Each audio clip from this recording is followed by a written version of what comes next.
ditemui usai memberikan materi BIMTEK proses pemungutan dan perhitungan surat suara para pengawas lapangan pada Kamis 3 Desember 2015. Ketua Badan Pengawas Pemilu Sumatera Selatan, Andika, mengaku tetap optimis jalannya pilkada di Kabupaten Muara Tara akan berjalan lancar meskipun wilayah ini memasuki zona merah.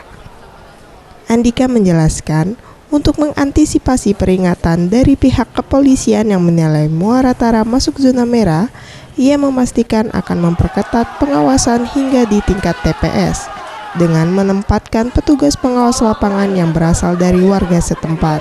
Hal ini dilakukan untuk meminimalisir terjadinya kecurangan, baik pemilih ganda, pemilih siluman hingga penggelembungan suara nantinya pasca pencoblosan. Untuk itu, sangat diperlukan petugas yang memang benar berasal dari daerah setempat karena akan mengetahui para pemilih di daerah tersebut. Langkahnya memastikan setiap pengawas TPS kami memahami apa yang akan terjadi di TPS, di KPPS, apa yang terjadi di TPS. Ada tayangan video hari per hari, jam per jam dari kegiatan pemungutan suara di TPS. Kami tayangkan. Supaya apa? Supaya pengawas TPS tahu apa yang akan dilakukan oleh petugas yang akan diawasinya. Kan nggak mungkin kita bisa tahu apa yang mau kita awasi kalau kita nggak pernah lihat apa sih yang akan dikerjakan.